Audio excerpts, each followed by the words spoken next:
नहीं पता तुम वीडियो को क्यों देखोगे, बट देखोगे तो 1 से 1.5 मिनट में तुम कैंसर को बहुत ही सिंपल वे में समझ जाओगे। एक एग्जांपल लेते हैं।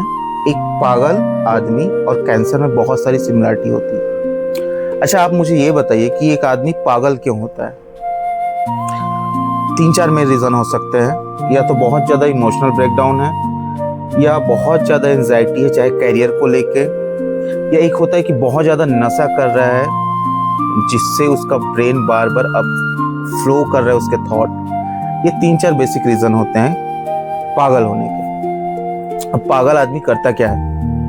2 तरीके के पागल देखा होगा आपने। एक वो पागल जो सिर्फ अपने आप में बड़बड़ाते रहता है, ऐसे घूमते रहता है, रोड पे देखा होगा ना, गंदे से कपड़े पहने हुए घूमते रहता है।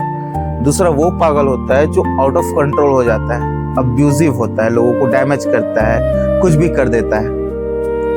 वैसे ही जैसे बार बार चाहे नशे का हो, चाहे इमोशन को हो, चाहे एंजाइटी को घिसने से आदमी पागल हो जाता है, वैसे ही हमारे बॉडी में एक एग्जांपल लेते हैं लंग कैंसर का। जब हम बार बार स्मोक करते हैं और वो जो सेल होता है उसमें बार बार केमिकल्स जाते हैं, बार बार वो जो हॉट एयर जाता है और उसको डैमेज करता है। और सिर्फ स्मोकिंग नहीं, पॉल्यूटेड एयर की वजह से भी जब हम बार बार उस सेल को डैमेज करते हैं लंबे समय से, तो वो पागल हो जाता है और पागल जैसे ही कैरेक्टर शो करता है। वो तेजी से बनता है, तेजी से इतना बनता है कि आसपास के जो नॉर्मल सेल्स होते हैं, नॉर्मल जो ऑर्गन होते हैं, उनको डैमेज करने लगता है, उनका खाना लेने लगता है।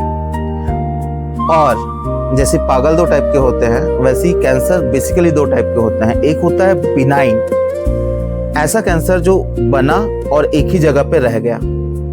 बहुत लोगों ने देखा होगा किसी के हेड में ऐसे एक कैंसर जैसे गांठ जैसा बन जाता है, जिसको गांठ भी बोलते हैं सिंपल लैंग्वेज में।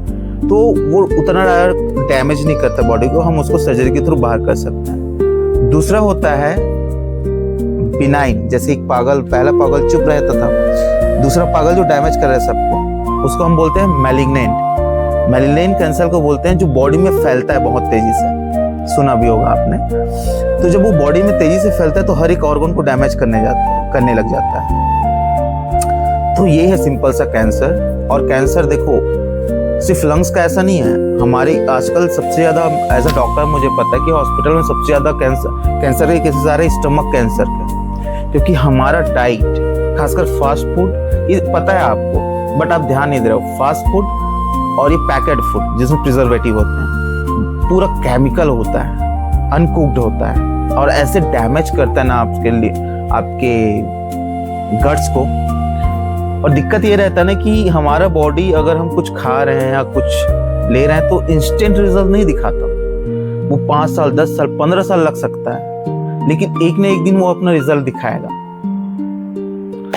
तो अगर ऐसी सिंपल वे में अगर आपको डिसीजेस को, प्रॉब्लम को समझना है तो इस पेज को फॉलो कर दीजिए। This is doctor Roshan Sahu and we'll talk later on about different kind of a disease and problem.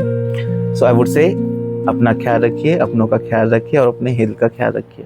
Thank you so much.